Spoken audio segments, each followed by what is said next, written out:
بصرہ سے دمشق تک۔ چند دنوں کی یلغار کے بعد محمد بن قاسم اور زبیر ایک صبح دمشق سے چند کوس کے فاصلے پر ایک چھوٹی سی بستی سے باہر فوجی چوکی پر اترے۔ محمد بن قاسم نے چوکی کے افسر کو حجاج بن یوسف کا خط دکھایا اور تازہ دم گھوڑے تیار کرنے اور کھانا لانے کا حکم دیا۔ افسر نے جواب دیا، کھانا حاضر ہے لیکن آج گھوڑے شاید آپ کو نہ مل سکیں، ہمارے پاس اس وقت صرف 5 گھوڑے ہیں۔ محمد بن قاسم نے کہا، لیکن ہمیں تو صرف 2 گھوڑے چاہیے، لیکن ان گھوڑوں پر امیر المؤمنین کے بھائی سلمان بن عبد الملک اور ان کے ساتھی دمشق روانہ ہونے والے ہیں۔ کل چونکہ دمشق میں فنون حرب کی نمائش ہوگی، اس لیے ان کا آج شام تک وہاں پہنچنا ضروری ہے۔ میں نہ والی بصرہ کے حکم سے سرتابی کر سکتا ہوں اور نہ امیر المؤمنین کے بھائی کو ناراض کرنے کی جرأت کر سکتا ہوں۔ آپ جانتے ہیں کہ وہ بہت سخت طبیعت کے آدمی ہیں۔ وہ کہاں ہیں؟ وہ اندر آرام فرما رہا ہے، غالباً دوپہر کے بعد یہاں سے روانہ ہوں گے۔ اگر آپ کا کام بہت ضروری ہے تو ان سے اجازت لے لیجیے، دوپہر تک ان کے گھوڑے تازہ دم ہو جائیں گے۔ ویسے بھی کوئی بڑی منزل طے کر کے نہیں آئے، آپ کھانا کھا کر ان سے پوچھ لیں، بذات خود میں آپ کو منع نہیں کرتا۔ آپ لے جائیں تو آپ کی مرضی، لیکن ہماری شامت آ جائے گی۔ زبیر اور محمد بن قاسم نے ایک درخت کے نیچے بیٹھ کر کھانا کھایا اور محمد بن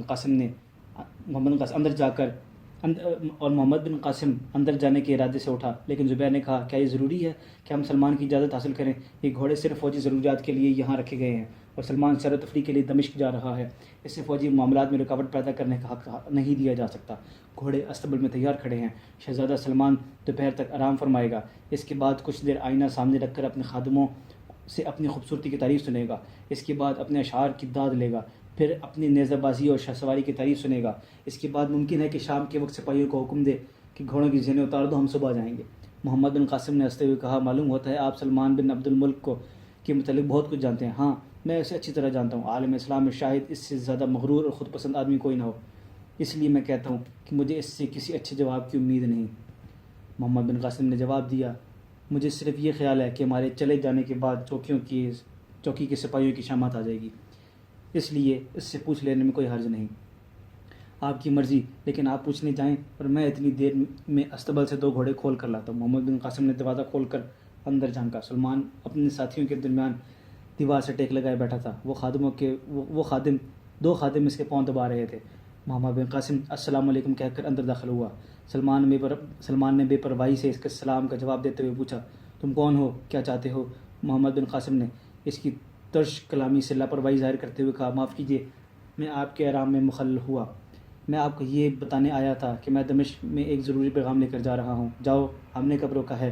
سلمان کے ساتھیوں نے اس پر ایک کہکا لگایا، لیکن محمد بن قاسم نے اپنی سنجیدگی کو برقرار رکھتے ہوئے کہا، ہمارے گھوڑے بہت تھک گئے ہیں اور میں اس چوکی سے 2 تازہ گھوڑے لے جا رہا ہوں۔ اس کے لیے مجھے آپ کی اجازت کی ضرورت تو نہ تھی، لیکن میں نے اس خیال سے آپ کی ملاقات کو ضروری سمجھی کہ آپ خواہ چوکی کے سپاہیوں کو برا بھلا نہ کہیں۔ سلمان نے ذرا اکڑ کر بیٹھتے ہوئے کہا، اگر تمہارے گھوڑے تھکے ہیں تو تم پیدل جا سکتے ہو۔ محمد بن قاسم نے جواب دیا، ایک سپاہی کے لیے پیدل چلنا باعث عار نہیں، لیکن بہت جلد دمشق پہنچنا چاہتا ہوں۔ تم سپاہی ہو، تمہارے نیام میں لکڑی کی تلوار ہے یا لوہے کی؟ سلمان کے ساتھیوں نے پھر ایک کہکا لگایا۔ محمد بن قاسم نے پھر اطمینان سے جواب دیا، اگر بازوؤں میں طاقت ہو تو لکڑی سے بھی لوہے کا کام لیا جا سکتا ہے، لیکن میں آپ کو یقین دلاتا ہوں کہ میری تلوار بھی لوہے کی ہے اور مجھے اپنے بازوؤں پر بھی بھروسہ ہے۔ سلمان نے اپنے ایک ساتھی کی طرف دیکھتے ہوئے کہا، صالح، یہ لڑکا باتوں میں کافی ہوشیار معلوم ہوتا ہے، ذرا اٹھو، میں اس کے سپاہیانہ جوہر دیکھنا چاہتا ہوں۔ ایک گندمی رنگ کا قوی ہیکل شخص فوراً اٹھ کھڑا ہوا اور نیام سے تلوار نکال کر آگے بڑھا۔ محمد بن قاسم نے کہا، میں راہ چلتوں کے سامنے اپنی سپاہیانہ صلاحیتوں کی نمائش کرنے کا عادی نہیں، اور نہ ہی میرے پاس اتنا وقت ہی ہے، اور اگر وقت ہوتا بھی تو میں کرائے پر کہکے لگانے والوں سے دل لگی کرنا ایک سپاہی کے لیے باعث عار سمجھتا ہوں۔ محمد بن قاسم یہ کہہ کر باہر نکل گیا، لیکن صالح نے آگے بڑھ کر تلوار کی نوک سامنے کرتے ہوئے اس کا راستہ روک لیا اور کہا، بے وقوف، اگر تمہاری عمر 2-4 سال اور زیادہ ہوتی تو میں تمہیں بتاتا کہ کرائے پر کہکے لگانے والا کسے کہتے ہیں۔ سامنے زبیر ایک گھوڑے پر سوار ہو کر دوسرے گھوڑے کی لگام تھامے ہوئے تھا۔ سلمان نے باہر نکل کر کہا، اسے جانے دو، یہ بیچارہ خدا جانے کہاں سے تلوار اٹھا لایا ہے، لیکن وہ کون ہے؟ اس نے زبیر کی طرف اشارہ کرتے ہوئے کہا، اسے روکو۔ صالح زبیر کی طرف متوجہ ہوا، لیکن آنکھ جھپکنے میں محمد بن قاسم کی تلوار نیام سے باہر آ چکی تھی۔ اس نے کہا، معلوم ہوتا ہے کہ ایام جاہلیت کے عرب اب بھی اس دنیا میں موجود ہیں، لیکن تم ہمیں نہیں روک سکتے۔ صالح تلوار کی نوک اس کے سینے کی طرف بڑھاتے ہوئے چلایا، اگر تمہاری زبان سے ایک لفظ اور نکلا تو میری تلوار خون میں نہائے بغیر نیام میں لیکن اس سے پہلے، اس کا فکرہ پورا ہونے سے پہلے محمد بن قاسم کی تلوار کی جنبش سے ہوا میں ایک سنسناہٹ اور پھر 2 تلواروں کے ٹکرانے سے جھنکار پیدا ہوئی، اور اس کے ساتھ ہی صالح کی تلوار اس کے ہاتھ سے چھوٹ کر 10 قدم دور جا پڑی، اور وہ حیرت، ندامت اور پریشانی کی حالت میں اپنے ساتھیوں اور اس کے ساتھ ہی دم بخود ہو کر محمد بن قاسم کی طرف دیکھ رہے تھے۔ سلمان نے اپنے ساتھیوں کی بے بسی کو دیکھ کر زور سے کہہ لگایا، لیکن محمد بن قاسم کو گھوڑے پر سوار ہوتا دیکھ کر کہہ کی آواز اس کے گلے میں اٹک گئی، اور اس نے چلا کر کہا، ٹھہرو۔ محمد بن قاسم نے گھوڑے کی لگام موڑتے ہوئے اس کی طرف دیکھا اور کہا، آپ کا ساتھی بہادر ہے لیکن تلوار پکڑنا نہیں جانتا۔ میرا مشورہ ہے کہ اپنے ساتھیوں کو دمشق کی نمائش میں لے جانے سے پہلے کسی سپاہی کے سپرد کریں۔ یہ کہہ کر محمد بن قاسم نے اپنے گھوڑے کو ایڑ لگا دی اور دونوں آن کی آن میں درختوں کے پیچھے غائب ہو گئے۔ صالح غصے سے اپنے ہونٹ کاٹتا ہوا استبل کی طرف بھاگا۔ سلمان نے کہا، بس اب رہنے دو، تم ان کا کچھ نہیں بگاڑ سکتے۔ ایک نوجوان لڑکا ہم سب کا منہ چڑھا کر نکل گیا۔ راستے میں زبیر نے محمد بن قاسم سے کہا، دیکھ لیا شہزادہ سلمان کو؟ میں آپ کو یہ بھی بتا دوں کہ وہ خلافت کا امیدوار بھی ہے۔ محمد بن قاسم نے کہا، خدا مسلمانوں کو شر سے بچائے۔ زبیر نے کہا، محمد، آج میں نے پہلی دفعہ تمہارے چہرے پر جلال دیکھا ہے۔ تلوار نکالتے وقت تم اپنی عمر سے کئی سال بڑے معلوم ہوتے تھے، اور جانتے ہو وہ شخص جسے تم نے مغلوب کیا تھا کون ہے؟ وہ صالح تھا۔ قریباً 1.5 سال ہوا میں نے اسے کوفے میں دیکھا تھا۔ اسے تیغ زنی میں اپنے کمال پر ناز ہے، لیکن آج اس کا غرور اسے لے ڈوبا۔ دمشق کی جامع مسجد میں نماز عصر ادا کرنے کے بعد محمد بن قاسم اور زبیر قصر خلافت میں داخل ہوئے۔ خلیفہ ولید کے دربان نے ان کی آمد کی اطلاع پاتے ہی انہیں اندر بلا لیا۔ ولید بن عبد الملک نے یکے بعد دیگرے ان دونوں کے سر سے پاؤں تک دیکھا اور پوچھا، تم میں محمد بن قاسم کون ہے؟ محمد بن قاسم نے جواب دیا، میں ہوں۔ حاضرین نے دربار، جن کی نگاہیں زبیر پر مرکوز ہو چکی تھی، حیرت زدہ ہو کر محمد بن قاسم کی طرف متوجہ ہوئے، اور ان کی خاموش نگاہیں آپس میں سرگوشیاں کرنے لگیں۔ حجاج بن یوسف کے گزشتہ مکتوب سے ولید کو معلوم ہو چکا تھا کہ محمد بن قاسم بالکل نوجوان ہے، لیکن اس کے باوجود وہ بھی درباریوں کی طرح زبیر ہی کو حجاج بن یوسف کا ہونہار بھتیجا سمجھ رہا تھا، اور 16-17 سال نوجوان کو قتیبہ کے لشکر کے ہر اول سالار اعلیٰ تسلیم کرنے کے لیے تیار نہ تھا۔ آنکھوں کے اشاروں کے ساتھ اہل دربان کی زبانیں بھی ہلنے لگیں، اور ولید نے اچانک یہ محسوس کرتے ہوئے کہ اس کے خاندان کے سب سے بڑے محسن حجاج بن یوسف کے متعلق کچھ کہا جا رہا ہے، مسند سے اٹھ کر محمد اور زبیر سے مصافحہ کیا اور انہیں اپنے قریب بٹھاتے ہوئے کہا، وہ مجاہد جس کے متعلق حجاج بن یوسف جیسا مردم شناس اور قتیبہ بن مسلم جیسا سپہ سالار اس قدر بلند رائے رکھتے ہوں، میرے لیے یقیناً قابل احترام ہے۔ پھر اس نے محمد بن قاسم سے پوچھا، یہ تمہارا بڑا بھائی ہے؟ نہیں امیر المومنین، یہ زبیر ہے۔ ولید نے زبیر کی طرف غور سے دیکھتے ہوئے کہا، میں نے شاید پہلے بھی تمہیں دیکھا ہے، شاید تم سراندیب کے ایلچی کے ساتھ گئے تھے، تم کب آئے اور بچے کہاں ہیں؟ خلیفہ کی طرح حاضرین دربار کی توجہ بھی زبیر پر مرکوز ہوگی۔ بعض نے اسے پہچان لیا۔ زبیر کا تذبذب دیکھ کر محمد بن قاسم نے جلدی سے حجاج بن یوسف کا خط پیش کرتے ہوئے کہا، امیر المؤمنین، ہم ایک نہایت ضروری پیغام لے کر آئے ہیں، آپ ملاحظہ فرما لیں۔ ولید نے خط کھول کر پڑھا اور کچھ دیر سوچنے کے بعد حاضرین نے دربار سے مخاطب ہو کر کہا، سندھ کے راجہ نے ہمارا جہاز لوٹ لیا ہے، سراندیب سے آنے والی بیواؤں اور یتیم بچوں کو قید کر لیا ہے۔ زبیر، تم اپنی تمام سرگزشت خود سناؤ۔ زبیر نے شروع سے لے کر آخر تک تمام واقعات بیان کیے، لیکن دربار میں جوش و خروش کی بجائے مایوسی کے آثار پا کر اختتام پر اس کی آواز بیٹھ گئی، اور اس نے جیب سے رومال نکال کر خلیفہ کو پیش کرتے ہوئے کہا، ابو الحسن کی بیٹی نے یہ خط والی بصرہ کے نام لکھا تھا۔ حجاج بن یوسف کی طرح ولید بھی یہ خط پڑھ کر بے حد متاثر ہوا۔ اس نے اہل دربار کو سنانے کے لیے خط کو دوسری بار بلند آواز میں پڑھنے کی کوشش کی، لیکن چند فقرے پڑھنے کے بعد اس کی آواز رکی۔ اس نے مکتوب محمد بن قاسم کے ہاتھ میں دیتے ہوئے کہا، تم پڑھ کر سنا دو۔ محمد بن قاسم نے سارا خط پڑھ کر سنایا۔ مجلس کا رنگ بدل چکا تھا۔ حاضرین میں سے اکثر کے چہرے یہ ظاہر کر رہے تھے کہ جذبات کا طوفان عقل کی مصلحتوں کو مغلوب کر چکا ہے، لیکن ولید کو خاموش دیکھ کر سب کی زبانیں گنگ تھیں۔ شہر کا عمر رسیدہ قاضی دیر تک اس خاموشی کو برداشت نہ کر سکا۔ اس نے کہا، امیر المؤمنین، اب آپ کو کس بات کا انتظار ہے؟ یہ سوچنے کا موقع نہیں، پانی سر سے گزر چکا ہے۔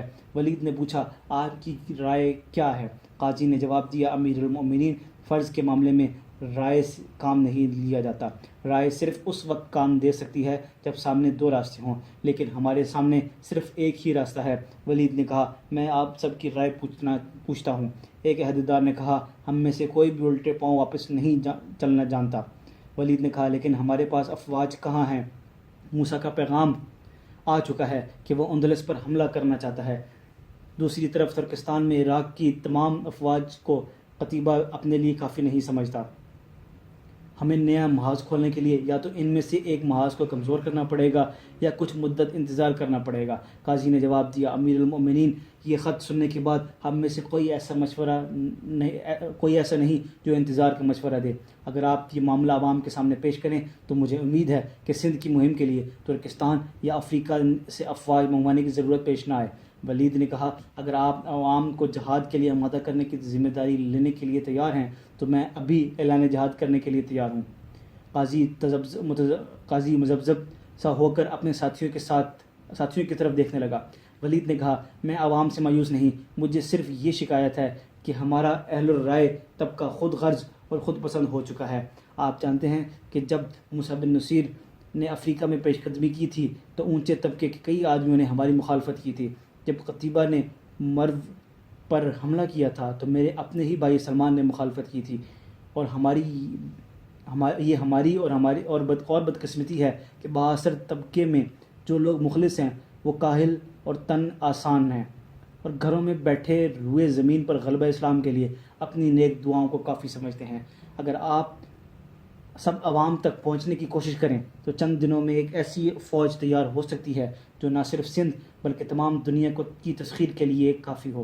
لیکن برا نہ مانیں، آپ تھوڑی دیر کے لیے متاثر ہوئے ہیں اور 1 یا 2 دن عوام کو بلکہ اپنے جیسے اونچے طبقوں کے بے عمل لوگوں کو یہ خبر سنانے میں لذت محسوس کریں گے۔ سندھ کے ظالم راجہ کو برا بھلا کہیں گے اور اس کے بعد بنی اسرائیل کی طرح دنیا اور عاقبت کا بوجھ خدا کے سر تھوپ کر آرام سے بیٹھ جائیں گے۔ لیکن اگر آپ ہمت کریں تو میں آپ کو یقین دلاتا ہوں کہ عامت المسلمین ابھی تک زندہ ہیں۔ اگر آپ اونچے طبقے کے تفریحی مجالس کی بجائے دمشق کے ہر گھر میں جانا، عوام میں بیٹھنا اور ان سے باتیں کرنا گوارا کریں تو سندھ کے اسیر جو قید خانے کی دیواروں سے کان لگائے کھڑے ہیں بہت جلد ہمارے گھوڑوں کی ٹاپ سن سکیں گے، اور خدا اس لڑکی کو زندگی اور صحت دے، وہ اپنی آنکھوں سے دیکھے کہ ہماری تلواریں کند نہیں ہوئیں۔ محمد بن قاسم نے کہا، اگر امیر المؤمنین مجھے اجازت دیں تو میں یہ ذمہ داری لینے کے لیے تیار ہوں۔ ولید نے کہا، تمہیں میری اجازت کی ضرورت نہیں۔ محمد بن قاسم کے بعد دربار کے ہر عہدیدار نے ولید کو نئی فوج بھرتی کرنے کا یقین دلایا اور یہ مجلس برخاست ہوئی۔ عشاء کی نماز کے بعد محمد بن قاسم اور زبیر آپس میں باتیں کر رہے تھے۔ ایک ایلچی نے آ کر یہ پیغام دیا کہ امیر المؤمنین محمد بن قاسم کو بلاتے ہیں۔ محمد بن قاسم سپاہی کے ساتھ چلا گیا اور زبیر اپنے بستر پر لیٹ کر کچھ دیر انتظار کرنے کے بعد اونگتے سپنوں کی حسین وادی میں کھو گیا۔ دمشق سے کوسوں دور وہ ناہید کی تلاش میں سندھ کے شہروں میں بھٹک رہا تھا، قلعوں کی فصیلوں اور قید خانوں کے دروازے توڑ رہا تھا، قیدیوں کی آہنی بیڑیاں کھول رہا تھا۔ ناہید کی سیاہ اور چمکدار آنکھوں کے آنسو پہنچتے ہوئے کہہ رہا تھا، ناہید، میں آ گیا ہوں، تم آزاد ہو، تمہارا زخم کیسا ہے؟ دیکھو، برہمن آباد کے قلعے پر ہمارا جھنڈا لہرا رہا ہے۔ اور وہ کہہ رہی تھی، زبیر، میں اچھی ہوں، لیکن تم دیر سے آئے ہو، مایوس ہو چکی تھی۔ میٹھے اور سہانے سپنے کا تسلسل ٹوٹ گیا۔ وہ دیکھ رہا تھا کہ وہ انتہائی بے کسی کی حالت میں پابا زنجیر کھڑا ہے۔ راجہ کے چند سپاہی ننگی تلواریں اٹھائے اس کے چاروں طرف کھڑے اور باقی ناہید کو پکڑ کر قید خانے کی طرف لے جا رہے ہیں، اور وہ مڑ مڑ کر ملتجی نگاہوں سے اس کی طرف دیکھتی ہے۔ ناہید کے پاؤں اندر رکھتے ہی قید خانے کا دروازہ بند ہو جاتا ہے اور وہ سخت جدوجہد کے بعد اپنے ہاتھوں اور پاؤں کی زنجیریں توڑ کر سپاہیوں کو دھکیلتا مارتا اور گراتا ہوا قید خانے کے دروازے تک پہنچتا ہے اور اسے کھولنے کی جدوجہد کرتا ہے۔ زبیر نے ناہید ناہید کہتے ہوئے آنکھیں کھولی اور سامنے محمد بن قاسم کو کھڑا دیکھ کر پھر بند کر لیں۔ محمد بن قاسم اسے خواب کی حالت میں ہاتھ پاؤں مارتے اور ناہید کا نام لیتے ہوئے سن چکا تھا، تاہم اس نے اسے گفتگو کا موضوع بنانا مناسب نہ سمجھا اور چپکے سے اپنے بستر پر بیٹھ گیا۔ تھوڑی دیر کے بعد زبیر نے دوبارہ آنکھیں کھولی اور کہا، آپ آ گئے؟ محمد بن قاسم نے جواب دیا، ہاں میں آ گیا ہوں، اور پھر کچھ سوچ کر پوچھا، آپ نیزہ اور تیغ زنی میں کیسے ہیں؟ زبیر نے جواب دیا، میں بچپن میں جو کھلونا پسند کیا تھا وہ کمان تھی، اور جب گھوڑے کی رکاب میں پاؤں رکھنے کے قابل ہوا میں نے نیزے سے زیادہ کسی اور چیز کو پسند نہیں کیا۔ رہی تلوار، اس کے متعلق کسی عرب سے یہ سوال کرنا کہ تم اس کا استعمال جانتے ہو یا نہیں، اس کے عرب ہونے میں شک کرنے کے مترادف ہے۔ آپ یقین رکھیے میری تربیت آپ کے ماحول سے مختلف ماحول میں نہیں ہوئی۔ محمد بن قاسم نے کہا، کل میرا اور آپ کا امتحان ہے، امیر المؤمنین نے مجھے اسی لیے بلایا تھا، ان کی خواہش ہے کہ ہم دونوں فنون حرب کی نمائش میں حصہ لیں۔ اگر ہم مقابلے میں دوسروں پر سبقت لے گئے تو دمشق کے لوگوں پر بہت اچھا اثر پڑے گا اور ہمیں جہاد کے لیے تبلیغ کا موقع مل جائے گا۔ امیر المؤمنین کی خواہش ہے کہ ہمارا مقابلہ سلمان اور ان کے ساتھیوں سے ہو۔ زبیر نے کہا، امیر المؤمنین کا خیال درست ہے، خدا نے ہمارے لیے یہ اچھا موقع پیدا کیا ہے، لیکن میں آپ کو یہ بتانا ضروری سمجھتا ہوں کہ آپ صالح اور سلمان کے متعلق غلط اندازہ نہ لگائیں۔ راستے میں آپ کے ہاتھوں اس کا مات کھا جانا ایک اتفاق کی بات تھی۔ وہ دونوں نیزہ بازی میں اپنی مثال نہیں رکھتے، تاہم میں تیار ہوں۔ محمد بن قاسم نے کہا، ہمیں اپنی بڑائی مقصود نہیں، ہم ایک اچھے مقصد کے لیے نمائش میں حصہ لیں گے، خدا ہماری ضرور مدد کرے گا۔ امیر المؤمنین نے کہا کہ وہ ہمیں اپنے بہترین گھوڑے دیں گے۔ سلمان بن عبد الملک نے ایک قد آدم آئینہ کے سامنے کھڑے ہو کر زرہ پہنی اور خود سر پر رکھتے ہوئے اپنے ساتھیوں کی طرف دیکھ کر کہا، کیوں صالح، میں عام لباس میں اچھا معلوم ہوتا ہوں یا سپاہیانہ لباس میں؟ صالح نے جواب دیا، خدا نے آپ کو ایک ایسی صورت دی ہے جو ہر لباس میں اچھی لگتی ہے۔ سلمان آئینے کی طرف دیکھ کر مسکرایا اور پھر کچھ سوچ کر بولا، مجھے اس لڑکے کی صورت پر رشک آ گیا تھا، وہ نمائش دیکھنے ضرور آئے گا، اگر تم میں سے کسی کو مل جائے تو اسے میرے پاس لے آؤ، وہ ایک ہونہار سپاہی ہے اور میں اسے اپنے پاس رکھنا چاہتا ہوں۔ صالح نے ایسا محسوس کیا کہ سلمان اس کی دکھتی رگ پر نشتر چھوڑ رہا ہے۔ وہ بولا، آپ مجھے زیادہ شرمندہ نہ کریں، اس وقت تلوار میرے ہاتھ کی گرفت مضبوط نہ تھی اور یہ بات میرے وہم میں بھی نہ تھی کہ وہ میری لاپرواہی سے فائدہ اٹھائے گا۔ سلمان نے کہا، اپنے بد مقابل کو کمزور سمجھنے والا سپاہی ہمیشہ مات کھاتا ہے۔ خیر، یہ تمہارے لیے اچھا سبق تھا۔ اچھا یہ بتاؤ، آج ہمارے مقابلے میں کوئی آئے گا یا نہیں؟ صالح نے جواب دیا، مجھے یہ توقع نہیں کہ کوئی آپ کے مقابلے کی جرت کرے گا۔ گزشتہ سال نیزہ بازی میں تمام نامور سپاہی آپ کے کمال کا اعتراف کر چکے ہیں، لیکن امیر المؤمنین مجھ سے خوش نہ تھے۔ اس کی وجہ صرف یہ ہے کہ آپ ان کے بھائی ہیں اور وہ یہ جانتے ہیں کہ آپ کی ناموری اور شہرت ان کے بیٹے کی ولی عہدی کے راستے میں رکاوٹ ہوگی، لیکن لوگوں کے دلوں میں جو جگہ آپ پیدا کر چکے ہیں وہ کسی اور کو حاصل نہیں ہو سکتی۔ سلمان نے کہا، لیکن میری راہ میں سب سے بڑی رکاوٹ حجاج بن یوسف ہے۔ وہ عراق پر اپنا اقتدار قائم رکھنے کے لیے اس بات کی کوشش میں ہے کہ میرے بھائی کے بعد میرا بھتیجا مسند خلافت پر بیٹھے۔ صالح نے کہا، خدا میرے بھائی کے قاتل کو غارت کرے، مجھے یقین ہے کہ اس کی یہ خواہش کبھی پوری نہ ہوگی۔ لوگوں کے دلوں پر اثر ڈالنے کے لیے جو خوبیاں آپ میں ہیں وہ نہ آپ کے بھائی میں ہیں اور نہ کسی اور میں۔ آپ گزشتہ سال فنون حرب کی نمائش میں نام پیدا کر کے اپنا راستہ صاف کر چکے ہیں۔ رائے عامہ خلافت کے معاملے میں آپ کی حق تلفی گوارا نہ کرے گی۔ ایک غلام نے آ کر اطلاع دی کہ گھوڑے تیار ہیں اور صالح نے کہا، ہمیں چلنا چاہیے، نمائش شروع ہونے والی ہے۔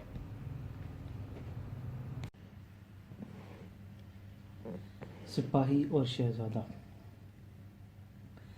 زمانے جاہلیت میں بھی عرب تیر اندازی، شمشیر زنی اور شاہ سواری میں غیر معمولی مہارت حاصل کرنا اپنی زندگی کا اہم ترین فریضہ سمجھتے تھے۔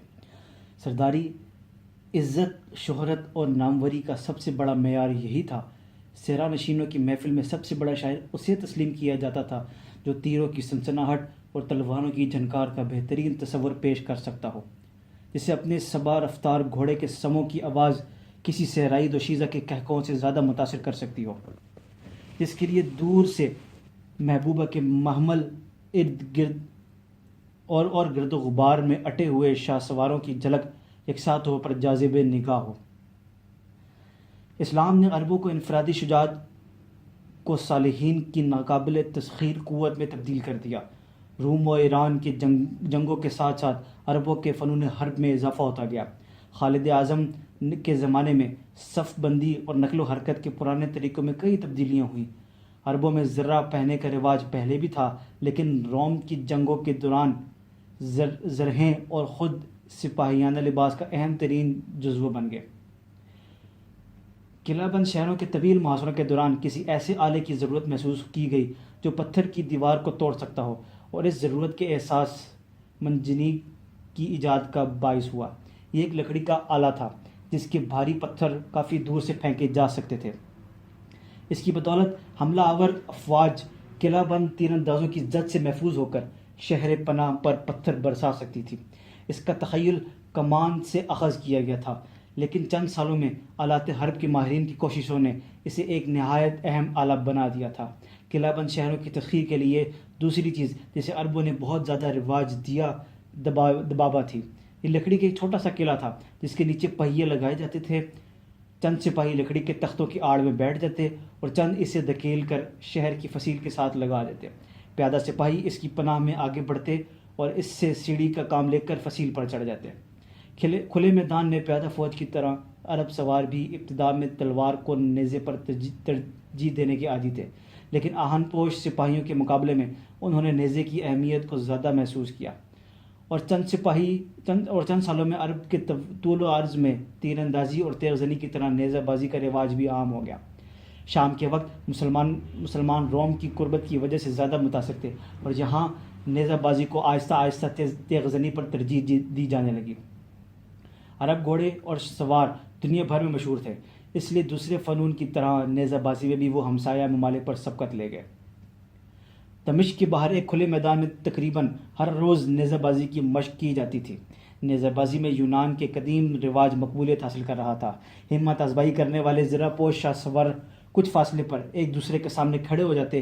خطرہ سے بچنے کے لیے زرہ خود اور 4 آئینہ کے استعمال کے باوجود اصلی نیزوں کے علاوہ ایسے نیزے استعمال کیے جاتے جن کے پھل لوہے کے نہ ہوں، اور اگر سرا تیز ہونے کی بجائے کند ہو اور اگلا سرا تیز ہونے کی بجائے کند ہو۔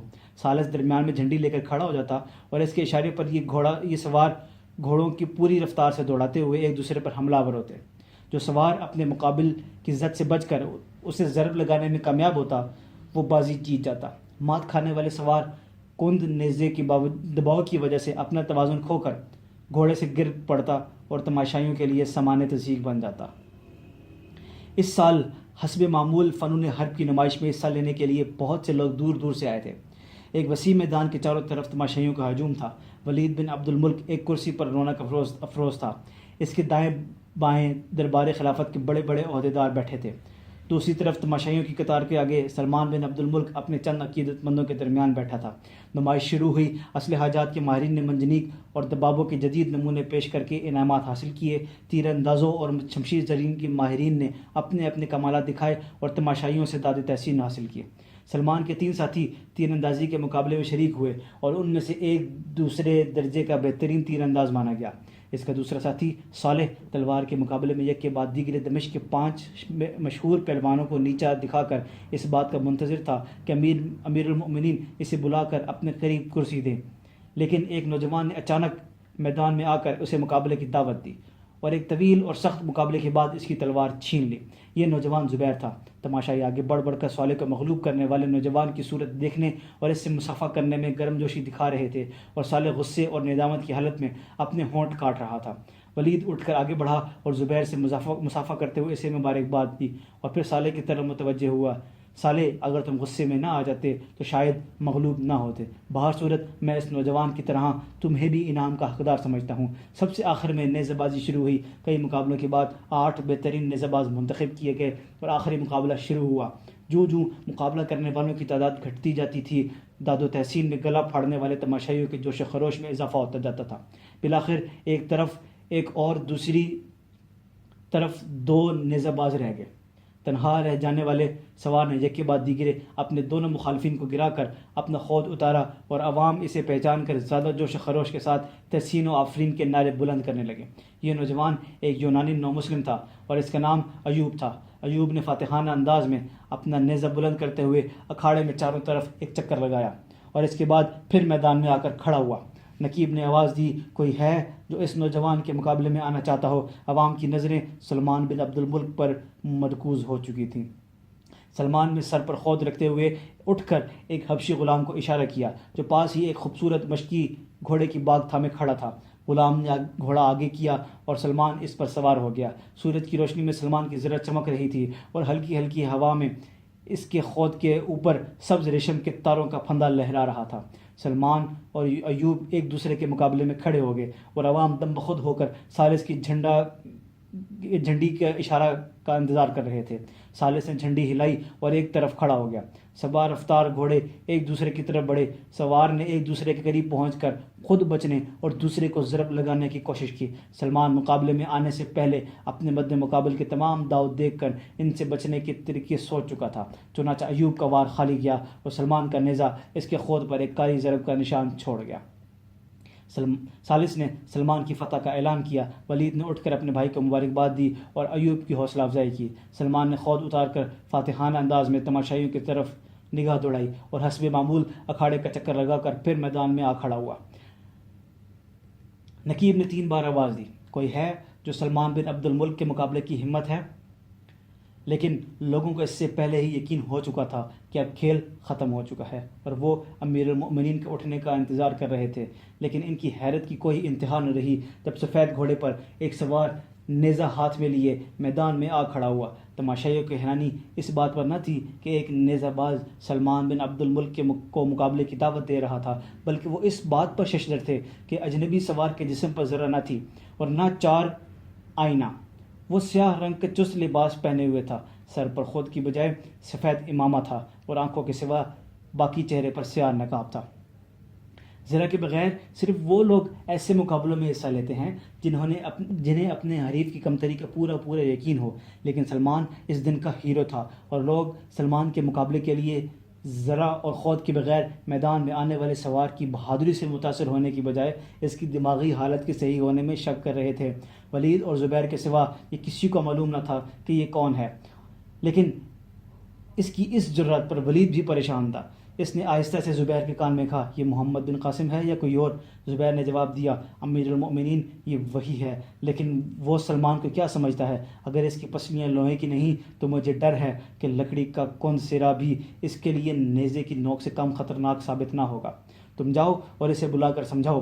زبیر نے جواب دیا، امیر المؤمنین میں اسے بہت سمجھا چکا ہوں، وہ خود بھی اس خطرے کو محسوس کرتا ہے، لیکن وہ یہ کہتا ہے کہ اس صورت میں اگر اس کی جیت ہوئی تو نوجوانوں پر اس کا خوشگوار اثر پڑے گا اور اسے سندھ کے حالات سنا کر انہیں جہاد کے لیے آمادہ کرنے کا موقع مل جائے گا۔ اس کا یہ بھی خیال ہے کہ ذرا کے بغیر سوار زیادہ چست رہ سکتا ہے۔ زبیر کا جواب ولید کو مطمئن نہ کر سکا۔ وہ خود اٹھ کر محمد بن قاسم کی طرف بڑھا اور تماشائی زیادہ پریشانی کا اظہار کرنے لگے۔ محمد بن قاسم سلمان کی طرف دیکھ رہا تھا۔ ولید نے قریب پہنچتے ہی آواز دے کر اسے اپنی طرف متوجہ کیا اور کہا، برخودار مجھے تمہاری شجاعت کا اعتراف ہے، لیکن یہ شجاعت نہیں نادانی ہے۔ تم ذرا اور خود کو بغیر عرب کی بہترین نیزہ باز کے مقابلے میں جا رہے ہو، اور اگر اس نے اسے اپنی تضحیق سمجھا تو مجھے ڈر ہے کہ تم دوبارہ گھوڑے پر سوار ہونے کے قابل نہیں رہو گے۔ محمد بن قاسم نے جواب دیا، امیر المؤمنین خدا جانتا ہے کہ مجھے اپنی نمائش مقصود نہیں، میں یہ خطرہ ایک نیک مقصد کے لیے قبول کر رہا ہوں، اور یہ کوئی بہت بڑا خطرہ نہیں۔ میرا خیال ہے کہ زرہ پہن کر سوار چست نہیں رہتا، لیکن اگر تمہاری چستی تمہاری پسلیاں نہ بچا سکی تو بھی مجھے افسوس نہ ہوگا۔ مجھے اپنی پسلیوں سے زیادہ اس لڑکی کا خیال ہے جس کے سینے میں ہمارے بے رحم دشمن کے تیر کا زخم ناسور بن چکا ہے۔ اگر خدا کو اس کی مدد منظور ہے تو مجھے یقین ہے کہ وہ آج مجھے دمشق کے لوگوں کے سامنے سامان تضحیق نہ بننے دے گا، اور ممکن ہے میں بازی جیتنے کے بعد اس ہجوم میں اس کا پیغام پڑھ کر سنا سکوں۔ انفرادی تبلیغ سے جو کام ہم مہینوں میں کر سکتے ہیں وہ ایک آن میں ہو جائے گا۔ آپ مجھے اجازت دیجیے اور دعا کیجیے کہ اللہ میری مدد کرے۔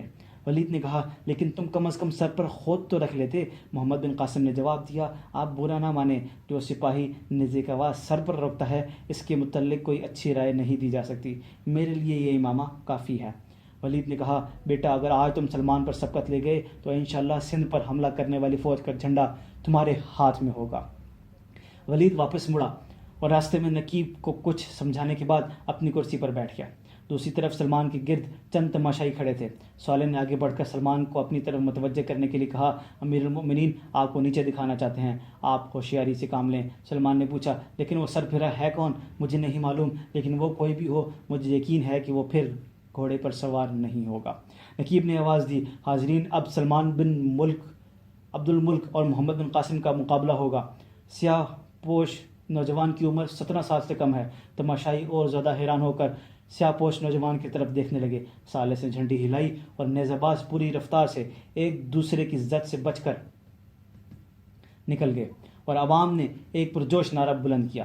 کمسن اور نوجوان دیر تک محمد بن قاسم کے لیے تحسین کے نعرے بلند کرتے رہے اور عمر رسیدہ لوگ یہ کہہ رہے تھے کہ یہ لڑکا بلا کا چست ہے، لیکن سلمان کے ساتھ اس کا کوئی مقابلہ نہیں۔ پہلی مرتبہ سلمان نے جان بوجھ کر اس کی رعایت کی ہے، لیکن دوسری دفعہ اگر وہ بچ گیا تو یہ ایک معجزہ ہوگا۔ کہاں 17 سال کا چھوکرا اور کہاں سلمان جیسا جہاندید شاہ سوار، لیکن نوجوانوں نے آسمان سر پر اٹھا رکھا تھا۔ سلمان کی بجائے اب 17 سالہ اجنبی ان کا ہیرو بن چکا تھا۔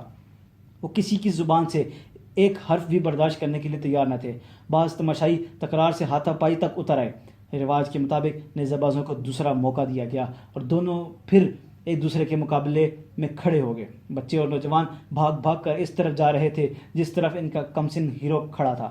سب کی نگاہیں نقاب میں چھپے ہوئے چہرے کو دیکھنے کے لیے بے قرار تھیں۔ ثالث نے بھاگ کر لوگوں کو پیچھے ہٹایا اور پھر اپنی جگہ پر آ کھڑا ہوا۔ جھنڈی کے اشارے کے بعد تماشائیوں کو ایک بار پھر میدان میں گرد اڑتی نظر آئی۔ تھوڑی دیر کے لیے پھر ایک بار سکوت چھا گیا۔ محمد بن قاسم پھر اچانک ایک طرف جھک کر سلمان کے نیزے کی ضرب سے بچ گیا۔ سلمان نے بھی بائیں طرف جھک کر اپنے مد مقابل کے وار سے بچنے کی کوشش کی، لیکن اس سے کہیں زیادہ پھرتی کے ساتھ محمد بن قاسم نے اپنے نیزے کا رخ بدل دیا اور اس کی دائیں پسلی میں ضرب لگا کر اسے اور زیادہ بائیں طرف دھکیل دیا۔ سلمان لڑکھڑا کر نیچے گرنے کے بعد فوراً اٹھ کر کھڑا ہوا اور پسلی پر ہاتھ رکھ کر انتہائی بے چارگی کی حالت میں ادھر ادھر دیکھنے لگا۔ چاروں طرف سے فلک شگاف نروں کی صدا آ رہی تھی۔ محمد بن قاسم نے تھوڑی دور جا کر اپنے گھوڑے کی باگ موڑ لی اور سلمان کے قریب آ کر نیچے اترتے ہوئے مصافحے کے لیے اس کی طرف ہاتھ بڑھایا، لیکن سلمان مصافحہ کرنے کی بجائے منہ پھیر کر تیزی سے قدم اٹھاتا ہوا ایک طرف نکل گیا۔ آن کی آن میں تماشائی حضامت کی تعداد میں محمد بن قاسم کے گرد جمع ہو چکے۔ یونانی شاہ سوار ایوب نے آگے بڑھ کر محمد بن قاسم کے ہاتھ سے گھوڑے کی باگ پکڑ لی اور کہا میں آپ کو مبارکباد دیتا ہوں، اب اگر کوئی مجبوری نہ ہو تو آپ چہرے سے نقاب اتار دیجیے، ہم سب کی آنکھیں آپ کی صورت دیکھنے کے لیے بے قرار ہیں۔ محمد بن قاسم نے نقاب اتار ڈالا۔ کمسن شاہ سوار کا چہرہ لوگوں کی توقع سے کہیں زیادہ متین اور سنجیدہ تھا۔ اس کی خوبصورت سیاہ آنکھوں سے شوخی کی بجائے معصومیت ٹپکتی تھی۔ لوگوں کے نعروں اور پراشتیاق نگاہوں کے جواب میں اس کا سکون یہ ظاہر کر رہا تھا کہ اسے بڑی سے بڑی فتح بھی متاثر نہیں کر سکتی۔ جو نوجوان اسے کندھوں پر اٹھا کر دمشق کی گلیوں میں اس کا شاندار جلوس نکالنے کے ارادے سے بڑے تھے، دم بخود ہو کر اس کی طرف دیکھ رہے تھے۔ ایوب نے اپنے ایک عرب دوست سے کہا میں سچ کہتا ہوں کہ میں نے یونان کے مجسموں میں بھی کوئی صورت بیک وقت اس قدر خوبصورت، معصوم، سادہ اور باروب نہیں دیکھی۔ ایک عرب نے پوچھا آپ کہاں سے آئے ہیں؟ محمد بن قاسم نے جواب دیا بصرہ سے۔ اس پر کئی لوگ یہ اصرار کرنے لگے کہ آپ ہمارے ہاں ٹھہریے۔ محمد بن قاسم نے سب کا شکریہ ادا کرتے ہوئے کہا میں دمشق کے لوگوں کے پاس ایک ضروری پیغام لے کر آیا ہوں اور مجھے جلد واپس جانا ہے۔ اگر آپ سب خاموشی سے میرا پیغام سن لیں تو یہ مجھ پر بڑی عنایت ہوگی۔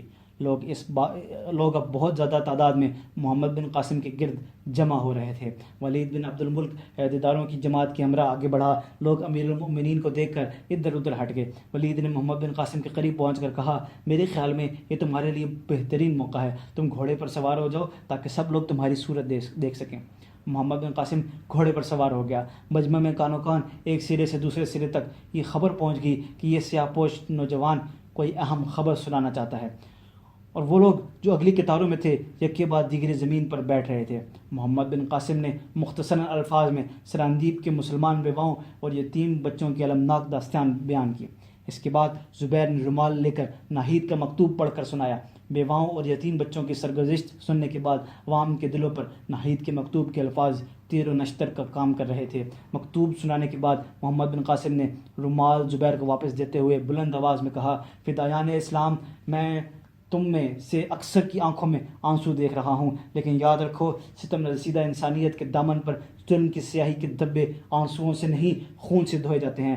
جبر استبداد کی جو آگ سندھ کے وسیع ملک میں سلگ رہی ہے، ہم نے دور سے اس کی ہلکی سی آنچ محسوس کی ہے، اور وہ اس لیے کہ ہمارے چند بھائی، چند مائیں اور چند بہنیں اس آتش فضا میں جل رہی ہیں، لیکن ہمیں ان لاکھوں بے کسوں کا حال معلوم نہیں جو مدت سے سندھ کے استبداد نظام کی زنجیروں میں جکڑے ہوئے ہیں۔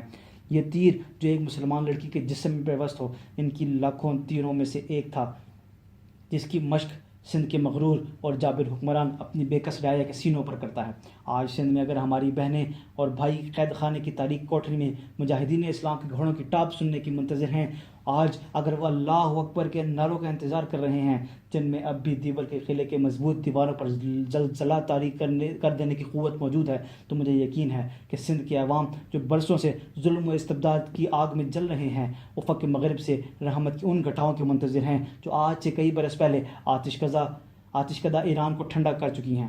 ان کے مجروح سینوں سے یہ آواز نکل رہی ہے کہ اے کاش وہ مجاہدین جنہوں نے اپنے خون سے باغ آدم میں مساوات، عدل و انصاف اور امن کے پودے کی آبیاری کی ہے، سندھ کے حکمران کے ہاتھوں سے ظلم کی تلوار چھین لیں گے، اور ان کے گھوڑے ان خاردار جھاڑیوں کو مسل ڈالیں گے جن کے ساتھ انسانیت اور آزادی کا دامن الجھا ہوا ہے۔ مسلمانوں، یہ خبر ہمارے لیے بھی بری ہے اور اچھی بھی، اس لیے کہ ہمیں اپنے بھائیوں اور بہنوں کا حال سن کر دکھ ہوا، اور اچھی اس لیے کہ حق و صداقت کی تلوار کے سامنے کیسر و کسرا کی طرح ایک اور مغرور سر اٹھا رہا ہے۔ آؤ اسے بتا دیں کہ ہماری تلواریں کند نہیں ہوئیں۔ گزشتہ چند برسوں سے ہمارے اندرونی خلفشار نے ہمیں بہت نقصان پہنچایا ہے۔ وہ سلطنتیں جو ہمارے آباء و اجداد کے نام سے تھرتھراتی تھیں، آج ہمارے خلاف اعلان جنگ کر رہی ہیں۔ ہاں، ایک مظلوم لڑکی کا یہ خط اگر تمہاری رگوں میں حرارت پیدا نہ کر سکا تو یاد رکھو روئے زمین پر ہماری عظمت اور عروج کے دن گنے جا چکے ہیں۔ لیکن میں مایوس نہیں، میں تم میں سے کسی کے چہرے پر مایوسی نہیں دیکھتا۔ میں صرف یہ کہوں گا کہ ایک شجاع قوم غفلت کی نیند سو رہی ہے، اور قوم کی ایک غیور بیٹی بلند آواز میں یہ کہہ رہی ہے کہ اسلام کے غیور بیٹو، تم تو روئے زمین پر ہر بہو بیٹی کی عصمت کی حفاظت کے لیے پیدا ہوئے تھے، اور آج تمہاری یہ حالت کہ تمہاری اپنی بہو بیٹیوں کو پاپ و زنجیر براہمن آباد کے بازاروں میں کھینچا جا رہا ہے۔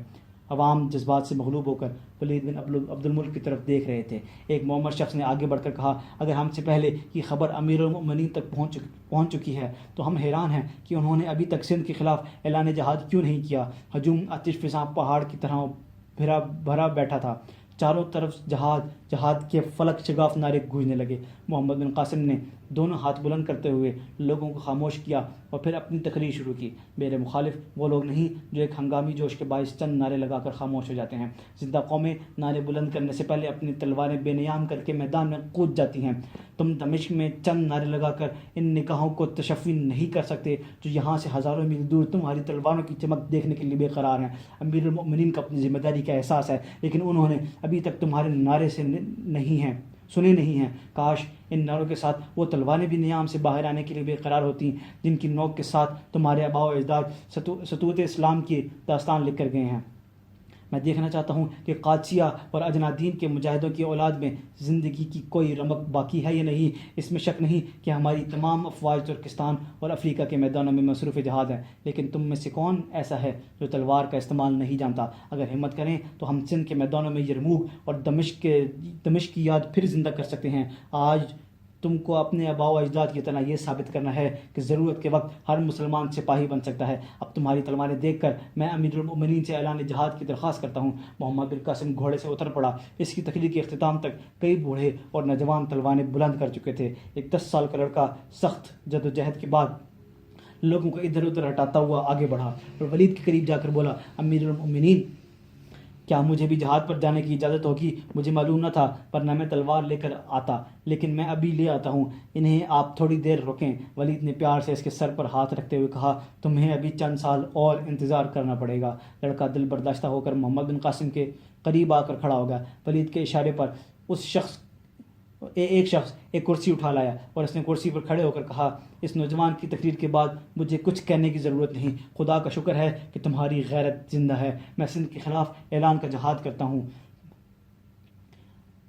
ہجوم نے پھر ایک بار نعرے بلند کیے۔ ولید نے سلسلہ کلام جاری رکھتے ہوئے کہا، میں یہ چاہتا ہوں کہ ایک ہفتے کے اندر اندر دمشق کی فوج بصرہ روانہ ہو جائے۔ وہاں اگر محمد بن قاسم جیسے چند اور نوجوان موجود ہیں تو مجھے یقین ہے کہ کوفہ اور بصرہ سے بھی سپاہیوں کی ایک اچھی خاصی تعداد جمع ہو جائے گی۔ آپ میں سے جن لوگوں کے پاس گھوڑے نہیں ہیں ان کے لیے گھوڑوں، اور جن کے پاس اسلحہ جات نہیں ہیں ان کے لیے اسلحہ جات کا نظام کیا جائے گا۔ اور میں جو اہم ترین خبر آپ کو سنانا چاہتا ہوں وہ یہ ہے کہ محمد بن قاسم کو سندھ پر حملہ کرنے والی افواج کے سپہ سالار مقرر کرتا ہوں۔ میں نے اس ہونہار مجاہد کے لیے عماد الدین کا لقب تجویز کیا ہے۔ آپ دعا کریں کہ یہ صحیح معنوں میں عماد الدین ثابت ہو۔ رات کے تیسرے پہر محمد بن قاسم دمشق کی جامع مسجد میں نماز تہجد ادا کرنے کے بعد ہاتھ اٹھا کر انتہائی سوز گداز کے ساتھ یہ دعا کر رہا تھا، یا رب العالمین، میرے نحیف کندھوں پر ایک بھاری بوجھ آ پڑا ہے، مجھے اس ذمہ داری کو پورا کرنے کی توفیق دے، اور میرے ساتھ دینے والوں کو ان کے آباء و اجداد کے عزم و استقلال عطا فرما۔ حشر کے دن فدایان رسول کی جماعت کے ساتھ میری نگاہیں شرمسار نہ ہو، مجھے خالد کا عزم مسنہ کا ایثار عطا کر، میری زندگی کا ہر لمحہ تیرے دین کی سربلندی کے لیے وقف ہو۔ اس دعا کے اختتام پر زبیر کے علاوہ ایک اور شخص بھی محمد بن قاسم کے دائیں ہاتھ بیٹھا ہوا تھا۔ آمین کہی اور یہ دونوں اس کی طرف دیکھنے لگے۔ اس کے سادہ لباس اور نورانی صورت میں غیر معمولی جاذبیت تھی۔ وہ کھسک کر محمد بن قاسم کے قریب ہو کر بیٹھا اور اس کی طرف محبت اور پیار سے دیکھتے ہوئے بولا، تم محمد بن قاسم ہو؟ جی ہاں، اور آپ؟ میں عمر بن عبدالعزیز ہوں۔ محمد بن قاسم عمر بن عبدالعزیز علیہ رحمہ کی بزرگی اور پاکیزگی کے متعلق بہت کچھ سن چکا تھا۔ اس نے عقیدت مندانہ نگاہوں سے دیکھتے ہوئے کہا، آپ میرے لیے دعا کریں۔ حضرت عمر بن عبدالعزیز رحمۃ اللہ علیہ نے فرمایا، خدا تمہارے نیک ارادے پورے کرے۔ محمد بن قاسم نے کہا، ایک مدت سے میرا ارادہ تھا کہ آپ کے نیاز حاصل کروں، آج آپ کی ملاقات کو تائید غیبی سمجھتا ہوں، مجھے کوئی نصیحت عطا فرمائے۔ عمر بن عبدالعزیز نے کہا، میں تمہیں صرف یہ بتانا چاہتا ہوں کہ تمہارے جیسے بہادر اور ہونہار سپہ سالار کی قیادت میں انشاءاللہ دشمن کے خلاف تلوار کی مہم جلد ختم ہوگی، لیکن اگر تم سندھ میں جہاد کا صحیح جذبہ لے کر جا رہے ہو تو تمہیں وہاں اپنے اخلاق اور کردار سے یہ ثابت کرنا ہوگا کہ تم سندھ کے لوگوں کو غلام بنانے کے لیے نہیں بلکہ انہیں نظام باطل کی زنجیروں سے آزاد کر کے سلامتی کا راستہ دکھانے کے لیے آئے ہو۔ تم کو انہیں یہ بتانا ہے کہ دائرہ توحید میں قدم رکھنے والا ہر انسان دنیا کی غلامی سے آزاد ہو سکتا ہے۔ تم ایک ایسے ملک میں جا رہے ہو جس میں نیچ ذات کے لوگ اپنے اوپر اونچی ذات والوں کے جبر و اختیار کا پیدائشی حق تسلیم کرتے ہیں۔ سندھ کے استبدادی نظام کی جڑیں کٹ جانے کے بعد اگر تم لوگوں کے سامنے اسلامی مساوات کا صحیح نقشہ پیش کر سکتے تو مجھے یقین ہے کہ تم ان کے قلوب پر بھی فتح پا سکو گے۔ جو آج تمہارے دشمن ہیں کل تمہارے دوست ہو جائیں گے۔ مسلمان بیواؤں اور یتیموں پر سندھ کے حکمران کے مظالم کی داستان سن کر بعض نوجوان صرف جذبہ انتقام کے تحت تمہارے ساتھ دینے کے لیے تیار ہو گئے ہیں، لیکن ان میں سے کسی کے گرے ہوئے دشمن پر وار کرنے کی اجازت نہ دینا۔ خدا زیادتی کرنے والوں کو پسند نہیں کرتا۔ ظالم کے ہاتھ سے اس کی تلوار چھین لو لیکن اس پر ظلم نہ کرو، بلکہ اگر وہ تائب ہو جائے تو اس کی خطا معاف کر دو۔ اگر وہ دین الہی قبول کرنے پر آمادہ ہو تو اسے سینے سے لگا لو، اگر وہ زخموں سے نڈال ہو اور تم سے پناہ مانگے تو اس کے زخموں پر مرہم رکھو۔ ہمارے یتیموں اور بیواؤں پر ظلم ہوا ہے لیکن تم ان کے یتیموں اور بیواؤں کے سر پر شفقت کا ہاتھ رکھو، اور یاد رکھو کہ خدا ہمسایہ ملک پر عرب قوم کا سیاسی تفوق نہیں چاہتا بلکہ کفر کے مقابلے میں اپنے دین کی فتح چاہتا ہے، اور یہ کام اگر عربوں کے ہاتھوں پورا ہو تو یہ دنیا میں فلاح پائیں گے اور ان کی آخرت بھی اچھی ہوگی۔ نماز صبح کی اذان سن کر عمر بن عبدالعزیز نے اپنی تقریر ختم کی۔ نماز کے بعد محمد بن قاسم نے ان سے رخصت ہوتے ہوئے کہا، مجھے یہاں سے روانہ ہونے میں 5 دن اور لگ جائیں گے۔ اس عرصے میں آپ کے علم و فضل سے اور زیادہ مستفید ہونا اپنی خوشبختی خیال کروں گا، لیکن دن کی بیشتر حصہ مجھے نئے سپاہیوں کو تربیت دینے میں مصرف کرنا پڑے گا۔ اگر آپ کو تکلیف نہ ہو تو رات کو کسی وقت میں آپ کی خدمت میں حاضر ہو جایا کروں۔ عمر بن عبدالعزیز نے جواب دیا، تم جس وقت چاہو میرے پاس آ سکتے ہو، خاص طور پر اس وقت تم ہر روز مجھے یہاں پاؤ گے۔ 8-10 دن بعد میں بھی مدینہ چلا جاؤں گا۔ محمد بن قاسم حضرت عمر بن عبدالعزیز سے رخصت ہو کر مسجد سے باہر نکلا تو نوجوانوں کی خاصی جماعت اس کے آگے اور پیچھے تھی۔ دروازے کی سیڑھیوں پر پہنچ کر اس نے انہیں مخاطب کرتے ہوئے کہا، آپ سب میدان میں پہنچ جائے، میں بھی تھوڑی دیر میں پہنچ جاؤں گا۔ محمد بن قاسم قیامگاہ کے دروازے پر 2 سپاہی گھوڑے لیے کھڑے تھے۔ محمد بن قاسم اور زبیر نے گھوڑوں پر سوار ہو کر سپاہیوں کے ہاتھ سے نیزے لیے اور گھوڑوں کو ایڑ لگا دی۔ شہر کے مغربی دروازے سے باہر نکلنے کے بعد وہ سرسبز باغات سے گزرتے ہوئے ایک ندی کے کنارے آ کر رکے اور گھوڑوں سے اتر کر پانی میں کود پڑے۔ ندی کے صاف اور شفاف پانی میں تھوڑی دیر تیرنے اور غوطے لگانے کے بعد کپڑے بدل کر وہ کچھ دیر اپنے سامنے دلکش اور سرسبز پہاڑی کے منظر دیکھتے رہے۔ محمد بن قاسم نے اپنے ساتھی کو محویت کے حالت میں دیکھ کر کہا، کل ہم بہت سویرے یہاں آئیں گے، اب ہمیں چلنا چاہیے، لوگ ہمارا انتظار کر رہے ہوں گے۔ زبیر نے چونک کر محمد بن قاسم کی طرف دیکھا۔ کیا کہا آپ نے؟ ہمیں دیر ہو رہی ہے، چلیے۔ دونوں پھر گھوڑوں پر سوار ہو گئے۔ محمد بن قاسم نے پوچھا، تم ابھی کیا سوچ رہے تھے؟ زبیر نے مغموم لہجے میں جواب دیا، میں تصور میں سرندیب کے سبزہ زار کو دیکھ رہا تھا، لیکن ہماری منزل مقصود تو سندھ کے ریگستان ہیں، انہیں میں ہر وقت دیکھتا ہوں، لیکن کبھی کبھی سرندیب کے سبزہ زار بھی یاد آ جاتے ہیں۔ محمد بن قاسم نے کہا، کل تم خواب کی حالت میں ناہید کو آوازیں دے رہے تھے، میں نے اس کا ذکر مناسب نہ سمجھا۔ اب اگر برا نہ مانو تو میں پوچھتا ہوں کہ خواب میں تم نے کیا دیکھا؟ زبیر نے اپنے چہرے پر ایک اداس مسکراہٹ لاتے ہوئے کہا، میں نے خواب میں دیکھا کہ دیبر کے چند سپاہی میرے چاروں طرف ننگی تلواریں لیے کھڑے ہیں اور کچھ سپاہی ناہید کو پکڑ کر قید خانے کی طرف لے جا رہے ہیں اور میں بھاگ کر اسے چھڑانا چاہتا ہوں۔ محمد بن قاسم نے کہا، میرا خیال ہے کہ ناہید کی یاد کا آپ کے دل و دماغ پر گہرا اثر ہے، میں اس سے انکار نہیں کرتا۔ جن حالات میں ہم ایک دوسرے سے ملے اور بچھڑے ہیں، ان حالات میں شاید کوئی بھی اس بہادر اور غیور لڑکی کو اپنے دل میں جگہ دینے سے انکار نہ کرتا۔ ایک ہرن بھاگتا ہوا قریب سے گزر گیا۔ محمد بن قاسم نے نیزے سنبھالتے ہوئے کہا، اس کی پچھلی ٹانگ زخمی ہے، کسی اوچھے تیر انداز نے اس پر وار کیا ہے، آؤ اس کا تعاقب کریں۔ زبیر اور محمد بن قاسم نے ہرن کے پیچھے گھوڑے سرپٹ چھوڑ دیے۔ زخمی ہرن زیادہ دور نہ جا سکا اور محمد بن قاسم کے نیزے کی ایک ہی ضرب کے ساتھ نیچے گر پڑا۔ زبیر نے گھوڑے سے اتر کر اسے ذبح کیا اور پچھلی ران سے تیر نکالتے ہوئے کہا کہ اگر ہم اسے نہ دیکھتے تو یہ کسی جھاڑی میں بری طرح جان دے دیتا۔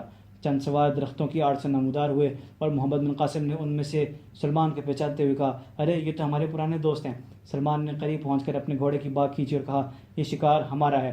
محمد بن قاسم نے جواب دیا، آپ لے سکتے ہیں، ہم نے تو صرف اسے ایک تکلیف دہ موت سے نجات دی ہے، اس کی ٹانگ زخمی تھی اور ہمارا خیال تھا کہ یہ جھاڑیوں میں چھپ جائے گا۔ صالح نے کہا، تم غلط کہتے ہو، تم نے گرتے ہوئے ہرن کو ذبح کیا ہے۔ محمد بن قاسم نے سنجیدگی سے جواب دیا، یہ صحیح ہے، ہرن گر پڑا تھا، لیکن میرے نیزے کی ضرب سے، اور اگر تیر آپ نے چلایا تھا تو آپ اس کی ٹانگ دیکھ سکتے ہیں۔ صالح نے غضبناک ہو کر تلوار نکالی، لیکن سلمان نے سختی سے کہا، تم ان دونوں کے جوہر دیکھ چکے ہو، تمہیں اپنی تیر اندازی کے متعلق غلط فہمی تھی، آج وہ بھی رفع ہو گئی۔ یہ کہہ کر محمد بن قاسم سے مخاطب ہوا، میرا یہ دوست جس قدر جوشیلا ہے اسی قدر کم عقل ہے، آپ کو ضرورت ہو تو آپ یہ شکار لے جا سکتے ہیں۔ محمد بن قاسم نے جواب دیا، نہیں شکریہ، اگر مجھے ضرورت ہوتی تو میں خود شکار کر لیتا۔ یہ کہہ کر اس نے زبیر کی طرف اشارہ کیا اور دونوں نے باگے موڑ کر اپنے گھوڑے سر پر دوڑا دیے۔